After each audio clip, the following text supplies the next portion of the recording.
Digitální vzdělávání pro všechny, rozvoj technologiemi podporovaného vzdělávání pro nezaměstnané. Obsah této publikace odráží pouze názory autorů a Evropská komise nemůže být považována za odpovědnou za jakékoliv využití informací obsažených v této publikaci. Kyberbezpečnost, Eurocreator. Obsah. Co je kybernetická bezpečnost?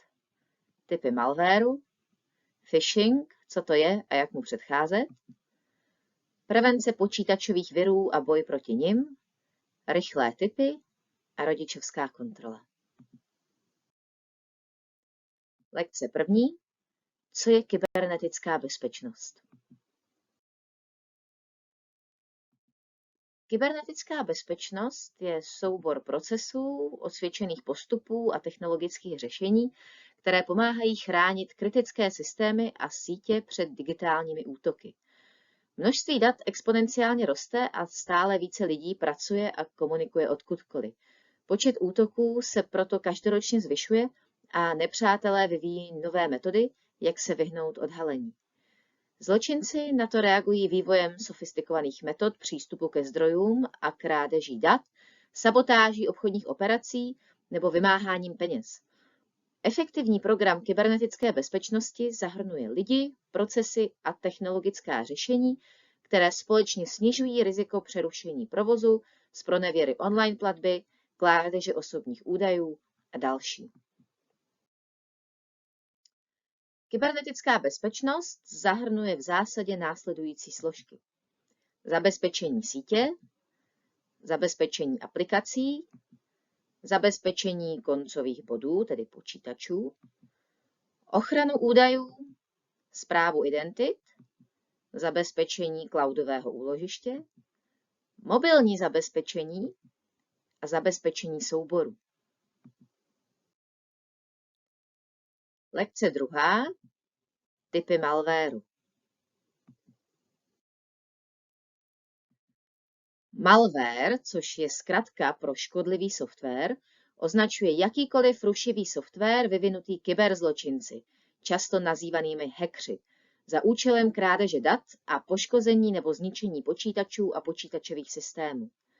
Příklady běžného malwaru jsou viry, červy, trojské viry nebo trojské koně, spyware, adware a ransomware.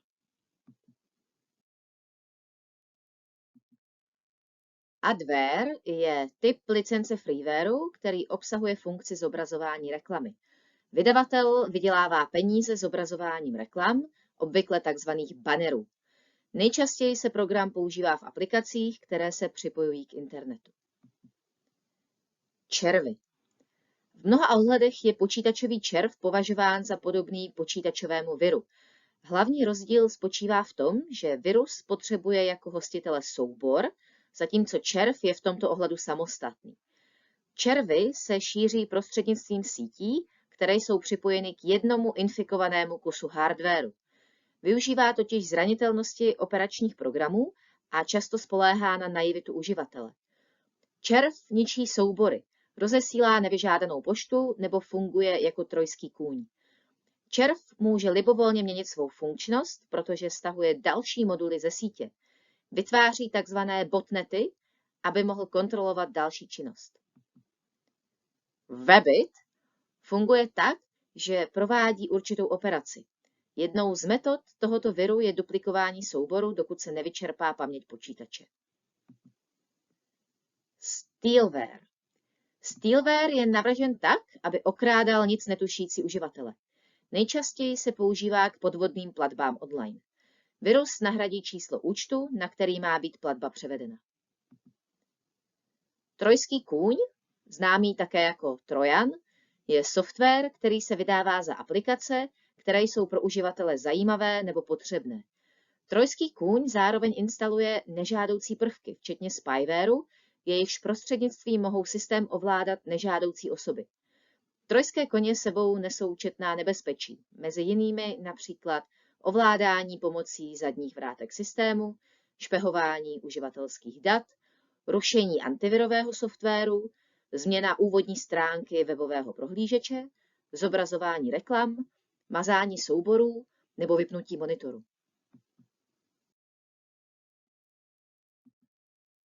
Zadní vrátka jsou zranitelnost systému vytvořená speciálně proto, aby ji bylo možné později zneužít. Zranitelnost může být také speciálně vytvořena vývojářem softwaru, zaměřená například na archivy, osobní údaje, platební karty, hesla nebo e-mailové adresy. Browser hijacker, neboli únosce prohlížeče, známý také jako Browser Helper Object, je virus definovaný úpravou nastavení prohlížeče bez souhlasu uživatele. Může se jednat o změnu domovské stránky, chybové stránky nebo stránky vyhledávače. Velmi často tyto programy přebírají osobní údaje. Během instalace je uživatel požádán o povolení k nahrání programu, což je obvykle přehlíženo. Takzvané zneužití využívá chyby v softwaru. Převezme tak kontrolu nad procesem a vytvoří strojový kód. Keylogger je určitý typ malwaru, který se používá k přebírání hesel a dat. Někdy se jedná o žádoucí software, nainstalovaný zaměstnavatelem ke sledování činnosti zaměstnanců. Při nežádoucí činnosti pak virus například zachycuje snímky obrazovky, načítá informace o aktivních oknech a programech, ukládá obsah schránky, ukládá zvuky z mikrofonu, skrývá se ve správci úloh nebo zašifruje připojení k serveru. Ransomware je pro běžného uživatele jedním z nejnebezpečnějších programů. Dokáže nahradit prohlíženou stránku, obvykle bankovní stránky, a zobrazit varovné zprávy, že stránka je zablokovaná a výměnou za přístup vymáhá peníze. Rootkit je nástroj, který umožňuje nabourat se do počítačových systémů. Virus infikuje jádro a odstraňuje skryté programy ze seznamu procesů. Může skrývat viry, včetně trojského koně. Viry jsou vytvářeny pro různé operační systémy, včetně Microsoft Windows, Solaris, Mac OS X a FreeBSD. Phishing, psáno s PH, je způsob podvodu, který spočívá ve vydávání se za jinou osobu nebo instituci. Cílem tohoto jednání je vylákat informace nebo přesvědčit oběť, aby podnikla určitou akci. Více o phishingu později. SMS phishing je útok s pomocí sociálního inženýrství, který spočívá v zasílání SMS zpráv s vhodně zvoleným upraveným obsahem. Cílem je přesvědčit uživatele, aby provedl určitou akci, například aby zavolal na placenou linku nebo odeslal prémiovou textovou zprávu. Farming, opět psáno s PH, je pro potenciální uživatele jednou z nejnebezpečnějších forem phishingu. I když zadáte správnou adresu webové stránky, budete přesměrováni na falešnou. Ta vypadá stejně jako původní webová stránka, ale jejím účelem je zachytit přihlašovací údaje, hesla nebo čísla kreditních karet. Spam. Účelem rozesílání spamu je předat uživatelům internetu velké množství bezcenných informací se stejným obsahem. Spam se vyznačuje tím, že pravidelně rozesílané zprávy se k příjemci dostávají bez jeho souhlasu. Jeho forma zpravidla směřuje k jasnému zisku tím, že přesvědčuje k přechodu na adresu obsaženou v příloze. Nevědomý uživatel internetu tak aktivuje škodlivého trojského koně nebo v lepším případě dá odesílateli peníze zobrazením reklamy. Lekce 3. Phishing. Co to je a jak mu předcházet? Phishing je škodlivá činnost prováděná online s cílem vylákat od osob citlivé informace, jako jsou hesla, údaje o kreditních kartách nebo osobní údaje. Jedná se o formu počítačové kriminality, která využívá techniky sociálního inženýrství k oklamání a manipulaci nic netušících obětí. Termín phishing je odvozen z analogie rybolovu, kdy útočníci vrhají široké sítě v naději, že uloví oběti, které jim skočí na návnadu. Phishingové útoky mohou být prováděny různými kanály, například přes e-mail, instant messaging, to znamená různé messengerové aplikace, přes sociální sítě, telefonické hovory a útočníci se často vydávají za legitimní subjekty, jako jsou banky, vládní agentury nebo renomované organizace, aby získali důvěru svých cílů. Vytvářejí klamavé zprávy, které vypadají jako pravé a naléhavé a lákají příjemce k akci, která ohrožuje jejich bezpečnost. Pro lepší pochopení phishingu je nezbytné prozkoumat různé typy phishingových útoků a jejich metody. Zde jsou některé běžné příklady. Například útočníci posílají podvodné e-maily, které se tváří jako z důvěryhodného zdroje, třeba z banky nebo z oblíbené online služby. Tyto e-maily obvykle obsahují pocit naléhavosti a vyzývají příjemce, aby klikli na odkaz nebo stáhli přílohu. Odkazy nebo přílohy pak často vedou na falešné webové stránky určené ke shromažďování citlivých informací. Příklad. Občan obdrží e-mail, který se vydává za e-mail od banky, v němž se uvádí, že jeho účtu hrozí zrušení. V e-mailu je uživatel vyzván, aby kliknul na odkaz a aktualizoval údaje o svém účtu. Odkaz pak vede na falešnou webovou stránku, která ukradne přihlašovací údaje uživatele. Nejjednodušší a nejrychlejší způsob, jak zjistit, zda e-mail pochází od podvodníka, je zkontrolovat e-mailovou adresu odesílatele. Řekněme, že dostaneme e-mail a podle popisu se zdá, že je od našeho důvěryhodného obchodního partnera a že je třeba zaplatit fakturu. Zkontrolujeme odesílatele a uvidíme například edeliehudhud@email.cz. A to už stačí k tomu, abychom věděli, že e-mail je od podvodníka.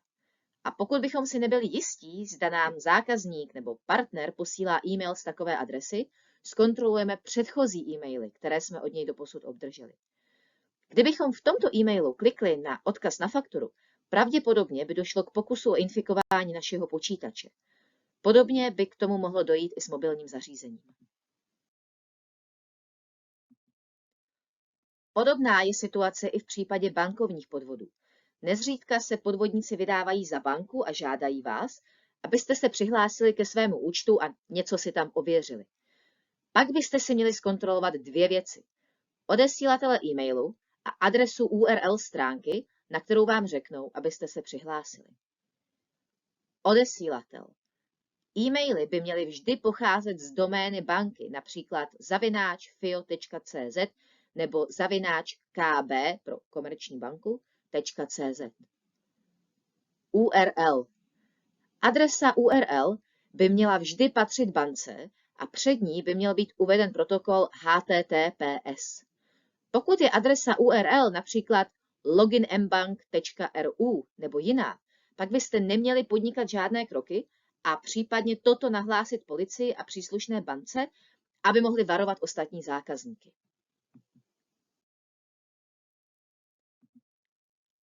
Dostali jste někdy od někoho e-mail, ve kterém vás informoval, že zemřel jeho strýc, bratranec nebo otec a že potřebuje převést peníze na váš účet?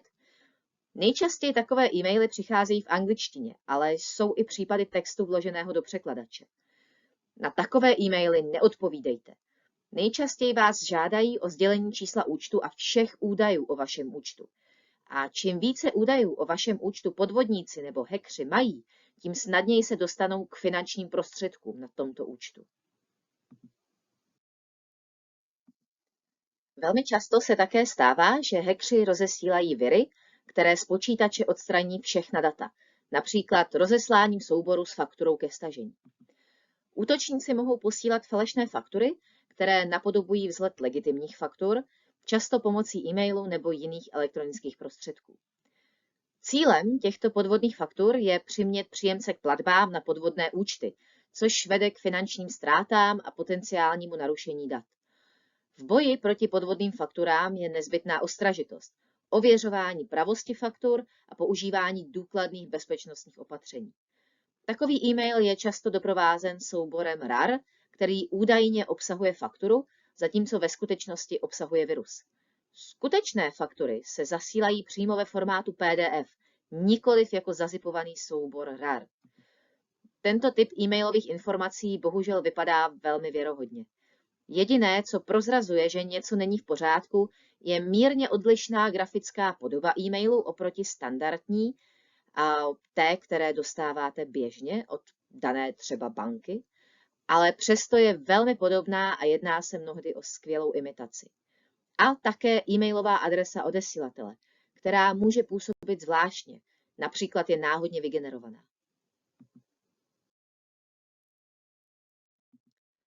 Když vám přijde e-mail od neznámého člověka s žádostí o pomoc pro nemocné dítě nebo jiného člena rodiny, stojí za to zkusit zjistit víc informací. I kdyby jen proto, abyste se pokusili o odesílateli e-mailu něco vygooglit. Zkontrolujte e-mailovou adresu odesílatele. V poslední době se také častěji objevují e-maily od subjektů, které se vydávají za kurýrní společnosti. Podle e-mailové adresy odesílatele lze snadno rozpoznat, že se jedná o podvod. Kliknutím na odkaz Klikněte zde bychom byli přesměrováni na adresu, jako je setoserv.com.br, kde by došlo k pokusu o infikování našeho počítače nebo podvodné vylákání našich údajů. V médiích se také objevilo několik zpráv o podvodnících, kteří získávají finanční prostředky vymýšlením falešných příběhů. Buď se týkali někoho nemocného, nebo sami předstírali, že jsou něčím vážně nemocní. Je pravděpodobné, že mnoho takových akcí nebylo policií ani médii nikdy odhaleno a mnohým podvodníkům to prostě prošlo. Pokud máte poštovní schránku na vlastním serveru a na vlastní doméně, nezapomeňte, že se vás nikdo nebude ptát na heslo. Heslo byste měli znát pouze vy a nikdo jiný. Vždy existuje možnost obnovení hesla k poštovní schránce. Existují podvodníci, kteří se snaží využít neznalosti nebo neskušenosti majitelů takových stránek a snaží se údaje vylákat. Znepokojivý je v rámci phishingu i samotný obsah e-mailu. Jak jsme již zmínili výše, nikdo po vás nikdy nebude chtít heslo do vaší soukromé schránky.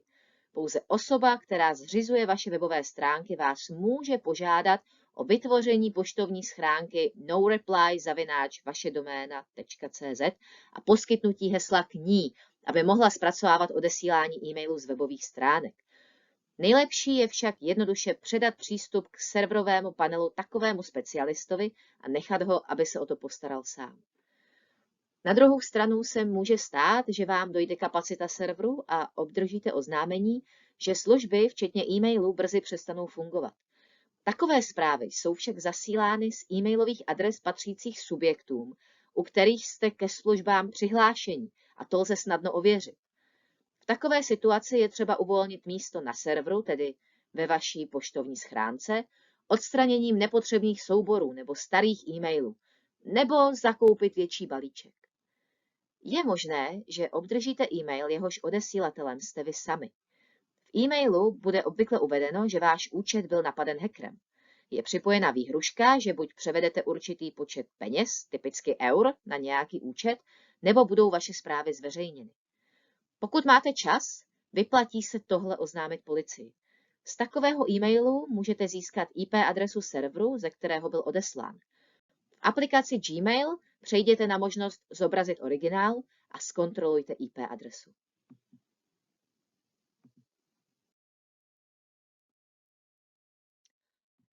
Nedávno se objevily zprávy o tom, že někdo rozesílá e-maily, v nichž uvádí, že získal osobní údaje osoby a požaduje platbu ve výši přibližně 250 eur. Takové převody v žádném případě neprovádějte. Adresát tohoto e-mailu je blafující podvodník. Předmět e-mailu je následující. Bezpečnostní upozornění. Moje e-mailová adresa byl hacknut. Ve zprávě hacker například napsal, že se naboural do vašeho routeru, získal přístup do vašeho počítače, má o vás kompromitující údaje a podobně. A dává vám 50 hodin na převod peněz. Pokud máte čas a chuť, můžete to samozřejmě oznámit policii, která se může pokusit s tím něco udělat. V žádném případě ale peníze na účet neposílejte. Vyplatí se také chránit se před škodlivým zneužitím vašich osobních údajů. V minulosti již došlo k mnoha situacím, kdy se podvodníkovi podařilo získat půjčku nebo úvěr na základě cizích osobních údajů. Po měsících nebo letech uživatel zjistí, že musí splácet úvěr, který si nikdy nevzal. Pokud došlo k úniku hesla k vaší poštovní schránce, neznamená to, že někdo získal přístup k celému vašemu počítači. Pokud jste se stali obětí vydírání, ale vyděrač vám neposlal předmět vydírání, například kompromitující video, znamená to, že předmět vydírání neexistuje. Jakmile vám někdo hackne heslo do vaší e-mailové schránky, měli byste samozřejmě toto heslo resetovat. Heslo by mělo být vhodně složité, neuhádnutelné, složené z náhodných znaků. Měli byste také zkontrolovat svůj hardware na přítomnost viru. Pokud používáte stejné heslo i v jiných službách, měli byste ho změnit všude. Na zařízení, které používáte k přístupu do své e-mailové schránky, byste měli mít nainstalovaný antivirový program. A jak vlastně může hacker nebo pseudohacker získat heslo k vaší poštovní schránce? Mohl by to být bývalý zaměstnanec nějaké velké společnosti.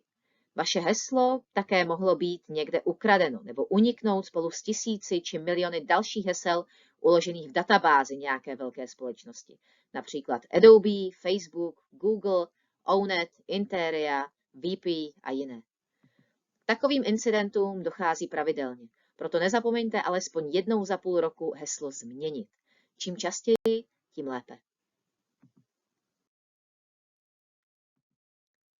Dalšími častými podvody jsou pofidérní výhry v loteriích, například se dozvíte, že jste vyhráli 1 000 000 eur, protože nějaká charitativní organizace čas od času pořádá losování. Nebo že jste vyhráli iPhone. Stačí poslat všechny údaje o vaší adrese nebo poslat textovou zprávu s nějakým obsahem na nějaké číslo. Další podvod, podepsaný typicky Google Foundation ENC, dostanete zprávu, že jste vyhráli v losování o grant a v příloze je PDF ke stažení. Toto PDF ale obsahuje viry nebo odkazy na viry. Odesílatelem této zprávy samozřejmě není společnost Google. Na takové e-maily nikdy nereagujte. Lekce 4. Prevence počítačových virů a boj proti nim. Prevence počítačových virů a boj proti nim je zásadní pro zachování bezpečnosti a integrity počítačových systémů a dat. Zde jsou uvedeny některé klíčové strategie a osvědčené postupy pro prevenci a zmírnění dopadů počítačových virů. Abychom se mohli účinně bránit proti virům, měli bychom používat antivirový software, jehož účelem je rozpoznávat a odstraňovat viry, programy pro odstranění adwareu a spywareu, které nemusely být detekovány antivirovým softwarem nebo jejichž instalaci jste nevědomky schválili, doplňky pro blokování reklam, například Adblock nebo Adblock Plus, zálohovací programy pro zálohování důležitých souborů nebo celých disků a online úložiště souborů v takzvaném cloudu. Také bychom měli pozorně číst zprávy, které se zobrazují při instalaci programů, stahovat programy a aplikace pouze z důvěryhodných webových stránek, pravidelně aktualizovat nainstalovaný software a především operační systém, pravidelně skenovat pevné disky antivirovým softwarem, neotvírat přílohy e-mailů od neznámých odesílatelů a neklikat na zobrazené reklamy a informace o výhrách. Zavedením těchto preventivních opatření a proaktivním přístupem ke kybernetické bezpečnosti můžou jednotlivci i organizace výrazně snížit riziko počítačových virů a zmírnit jejich dopad, pokud se s nimi setkají. V tomto rychle se vyvíjejícím prostředí je také zásadní pravidelně se informovat o vznikajících hrozbách a osvojovat si nejnovější bezpečnostní postupy. Lekce 5. Rychlé tipy. Počítačové viry mohou být všude. Můžeme si je stáhnout zcela nevědomky. Důsledky jejich fungování v našem operačním systému ale mohou být velmi závažné a nákladné. Nejdůležitější je virům předcházet a podniknout kroky, abychom mohli na internetu fungovat zcela bezpečně. Dobrá zásada je chránit přístup ke svým zařízením. Nenechávejte takzvaně otevřené dveře, aby se k vašemu smartphonu, tabletu nebo počítači dostali nepovolení lidé. Nastavte přístupové heslo, použijte čtečku otisků prstů, systém rozpoznávání obličeje nebo jinou bezpečnostní funkci, kterou vaše zařízení nabízí. Kontrolujte webové stránky. I když ve vás webová stránka nevzbuzuje podezření nebo se vám zdá, že tak vypadá vždy, zkontrolujte, zda je adresa správná, než vyplníte své přihlašovací údaje nebo zadáte své osobní údaje, zejména na stránkách internetového bankovnictví nebo platebních stránkách. Vytvářejte zálohy. Pravidelně zálohujte systém a data uložená v zařízeních. Ukládejte je na externí disk nebo do cloudu, nejlépe na několik míst současně. Je to dobrá ochrana nejen pro případ kybernetického útoku, například ransomware, ale také pro případ krádeže nebo větší poruchy hardwaru. Dávejte si pozor na obsah e-mailu. Neotvírejte odkazy nebo přílohy přijaté v e-mailech, které neočekáváte nebo které jste obdrželi od neznámých odesílatelů.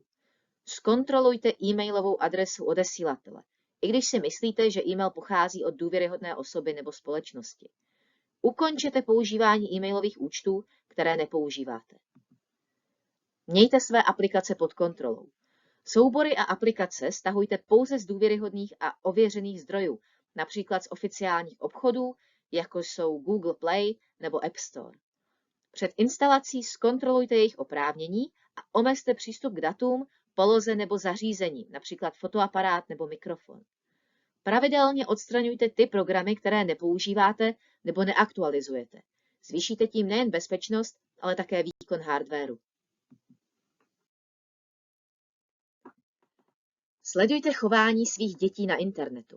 Kontrolujte webové stránky, které navštěvují vaše děti a zabraňte jim v přístupu ke škodlivému obsahu. Monitorujte online aktivity, navázaná přátelství, stažené aplikace a čas strávený online.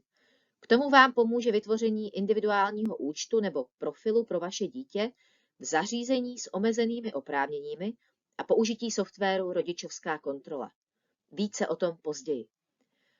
Chraňte své přihlašovací údaje. Bezpečně uložte přihlašovací údaje, jako jsou přihlašovací jména a hesla, ke svým online účtům. V žádném případě je neukládejte například do textového souboru na ploše nebo na karty ležící v dosahu webové kamery. A pokud je to možné, zejména u nejdůležitějších účtů, například těch bankovních, používejte dvoufázové ověření, vyžadující pro úspěšné přihlášení SMS nebo e-mailový kód. Používejte silná hesla a nepoužívejte stejná hesla pro více online účtů.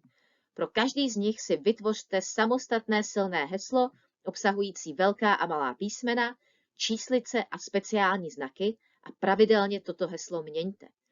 Naštěstí si je nemusíte pamatovat všechna.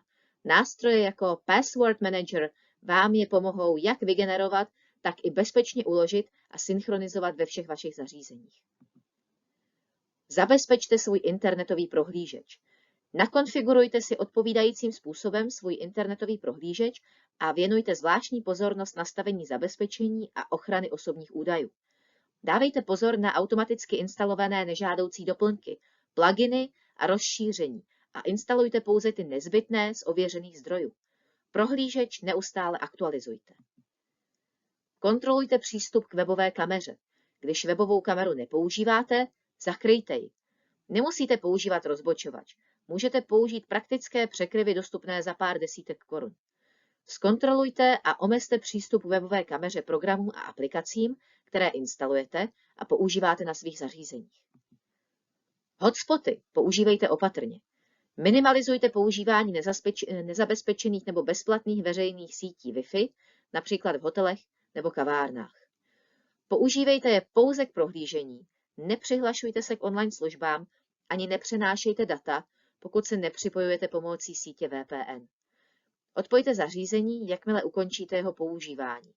Nepoužívejte automatickou detekci a nepřipojujte se k síti, když jste na cestách nebo na veřejném místě. Neodkládejte aktualizace. Okamžitě proveďte všechny aktualizace systému, programů a aplikací nainstalovaných zařízení a také webového prohlížeče a zásobných modulů. Tímto způsobem odstraníte všechny zjištěné zranitelnosti. Zabezpečte HTTPS. Snažte se přistupovat pouze na stránky, které jsou řádně zabezpečeny proti vnějším útokům. Pokud web nemá před adresou napsaný protokol HTTPS, můžete použít doplněk HTTPS Everywhere, který tento typ připojení vynucuje. To platí zejména pro ty stránky, na kterých plánujete zadávat své údaje. Při přístupu k odkazům buďte obzvlášť opatrní.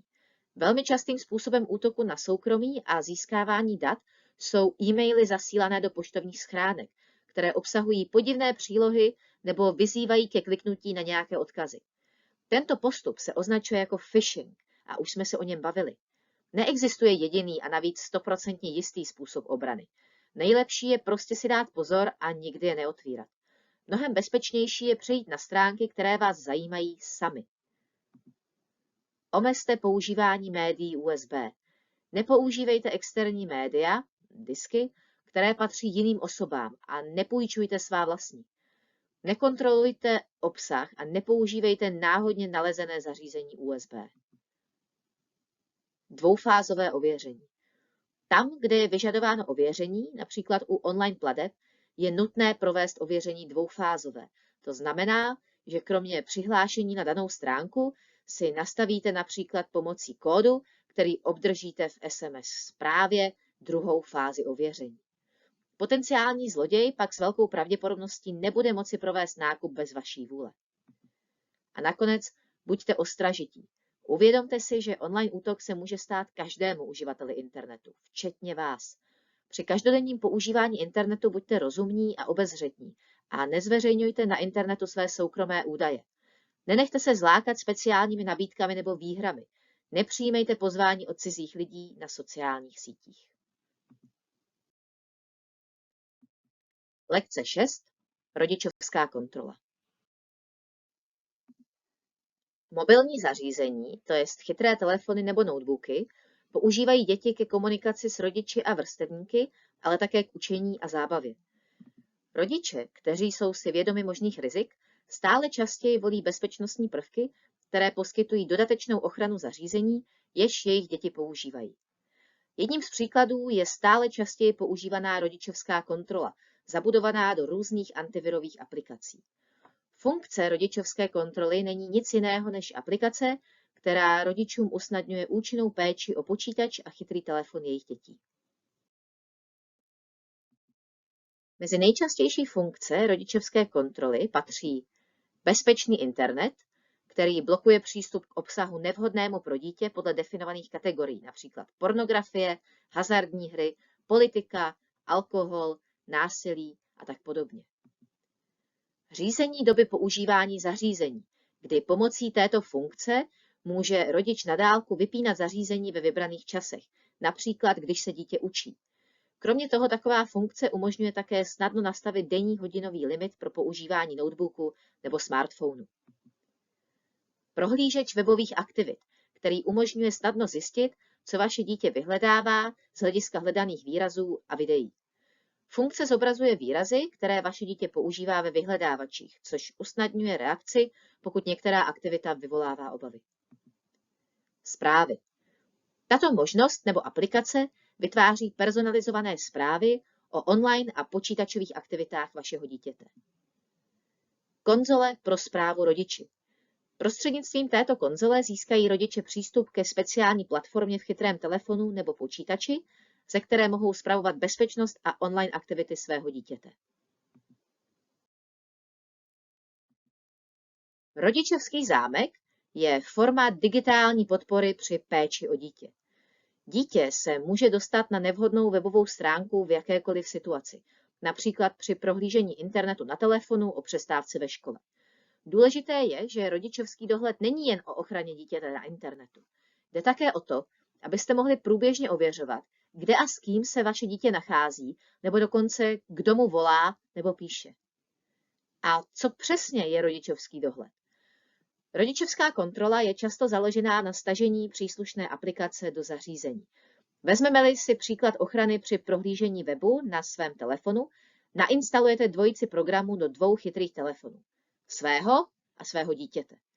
Pomocí stažené aplikace se telefony spárují a vy získáte vzdálený přístup k požadovaným informacím. V závislosti na softwaru obdržíte oznámení, když si vaše dítě stáhne novou aplikaci, zkontrolujete, kolik času tráví před obrazovkou a které programy nejčastěji používá. Stává se také, že funkce aktivace rodičovského zámku je v chytrém telefonu okamžitě k dispozici jako dodatečné nastavení. V závislosti na modelu telefonu to může být možnost nastavení dalšího uživatelského profilu, který se stane cílovým účtem dítěte a na kterém lze určit zakázané stránky nebo aplikace. Dítě pak používá smartphone pouze na zřízeném účtu, který má určitá omezení přístupu. Rodičovská kontrola. Vybrat tu zdarma nebo tu placenou? Bez ohledu na typ zařízení a operační systém najdete na webu řadu aplikací pro rodičovský zámek. Placené verze jsou obvykle rozšířením funkčně chudších bezplatných aplikací příslušného výrobce. Jedná se například o program Kaspersky SafeKids, který v bezplatném módu umožňuje blokovat webové stránky, kontrolovat nainstalované aplikace a vyhledávání na platformě YouTube a také čas strávený dítětem před obrazovkou smartphonu. V prémiové verzi je naopak program rozšířen o možnosti kontroly textových zpráv a hovorů, získávání informací o nízkém stavu baterie telefonu dítěte a ověřování jeho aktivit na sociálních sítích. Existuje ale skutečně účinná rodičovská kontrola telefonu zdarma? Určitě. Bez větších potíží můžete najít aplikace, které nevyžadují zakoupení dalších přístupů pro odemknutí pokročilejších možností. Jedná se například o aplikaci Google Family Link. Tato aplikace umožňuje blokovat nevhodné webové stránky a stahování nového softwaru. To musí být schváleno rodičem. A definovat omezení doby používání zařízení a konkrétních programů. Rodičovská kontrola v systému Windows. Microsoft zabezpečení rodiny. Tato integrovaná funkce ve Windows umožňuje rodičům nastavit časové limity pro sledování obrazovky, omezit přístup k určitým aplikacím a webovým stránkám a sledovat online aktivity dítěte. Poskytuje také zprávy o činnosti a umožňuje rodičům spravovat nákupy aplikací a her. Filtrování obsahu. Windows umožňuje rodičům nastavit i filtry obsahu, které blokují nebo povolují určité webové stránky a typy obsahu podle vhodnosti pro daný věk. Řízení uživatelských účtů. Vytvořte samostatné uživatelské účty pro děti s omezenými právy. Tím jim zabráníte provádět změny v systému nebo instalovat neautorizovaný software. Omezení ve Windows Store. Rodiče mohou kontrolovat přístup k aplikacím, hrám a médiím v obchodě Microsoft Store na základě věkových kategorií. Mobilní rodičovská kontrola. Čas u obrazovky v systému iOS. Funkce Čas u obrazovky od společnosti Apple umožňuje rodičům spravovat a sledovat používání zařízení jejich dětí, nastavovat časové limity, omezovat používání aplikací a filtrovat webový obsah. Digitální pohoda v systému Android. Zařízení se systémem Android mají funkci digitální pohoda, která poskytuje podobné funkce, jako je funkce Čas u obrazovky v systému iOS a umožňuje rodičům spravovat čas strávený u obrazovky, nastavovat limity aplikací a povolovat filtrování obsahu. Google Family Link. Tato aplikace umožňuje rodičům nastavit a spravovat účet Google svého dítěte, včetně omezení času stráveného u obrazovky, omezení aplikací, filtrů obsahu a sledování polohy. Aplikace třetích stran. Pro zařízení se systémem iOS a Android je k dispozici i řada aplikací třetích stran, které nabízejí další funkce, jako je sledování hovorů a textových zpráv, sledování polohy a ovládání specifických aplikací. Chcete-li nastavit rodičovskou kontrolu v systému Android, postupujte podle následujících obecných pokynů. Zařízení se systémem Android nabízejí různé možnosti rodičovské kontroly, které rodičům pomáhají spravovat a sledovat online aktivity jejich dětí. Zde jsou uvedeny některé funkce a metody rodičovské kontroly systému Android. Za prvé, instalace. Nainstalujte do svého zařízení aplikaci Google Family Link a podle pokynů nastavte účet Google svého dítěte a propojte jej s rodičovským účtem. Nastavení. V aplikaci Family Link můžete nakonfigurovat požadovaná nastavení, například omezení času stráveného na obrazovce, omezení aplikací a filtrování obsahu. Povolení. Povolte filtrování obsahu ve webových prohlížečích, vyhledávačích a dalších příslušných aplikacích, abyste zajistili bezpečnější online prostředí. Prozkoumání. V případě potřeby prozkoumejte i další funkce a možnosti dostupné v aplikacích rodičovské kontroly třetích stran. Jak povolit rodičovskou kontrolu na YouTube? YouTube je pro děti oblíbenou platformou. Umožňuje jim přístup k hudbě nebo kresleným filmům a kanálům jejich oblíbených vlogerů a streamerů. Stejně snadno se však mohou dostat k obsahu, který je pro ně nevhodný. Vulgárním videím a písním, animacím pro dospělé, živým videím patostreamerů nebo vlogerů, kteří nabádají k nebezpečným činnostem. Jak můžete své dítě na YouTube ochránit před výše uvedeným obsahem nevhodným pro děti? Pomocí speciální verze aplikace, která umožňuje omezit přístup k těmto typům videí, nebo pomocí nastavení na webových stránkách. Jak funguje rodičovská kontrola na YouTube? Rodičovská kontrola na YouTube umožňuje především blokovat videa na webu, která mohou obsahovat obsah pro dospělé. Ty jsou určovány algoritmem společnosti Google. Společnost navíc poskytuje i speciální verzi aplikace pro nejmenší, YouTube Kids, umožňující přístup pouze k obsahu vhodnému pro děti. Jak aktivujete rodičovský zámek na YouTube? Chcete-li aktivovat rodičovský zámek na mobilním YouTube, stačí si stáhnout aplikaci YouTube Kids. Ve verzi prohlížeče se naopak stačí přihlásit ke svému účtu, kliknout na ikonu v pravém horním rohu obrazovky a vybrat možnost režim omezeného přístupu. Elektronická verze rodičovského dohledu je proto nepochybně velmi užitečným nástrojem pro kontrolu dětí na internetu. Vždy však mějte na paměti, že by měl být pouze doplňkem dohledu nad vaším svěřencem a že prvním krokem k jeho ochraně by měl být rozhovor s dítětem o bezpečnosti na internetu a o možných nebezpečích neomezeného přístupu k online obsahu. Nezapomeňte s dítětem pravidelně komunikovat o bezpečnosti online, zodpovědném používání internetu a důležitosti dodržování stanovených pravidel a omezení.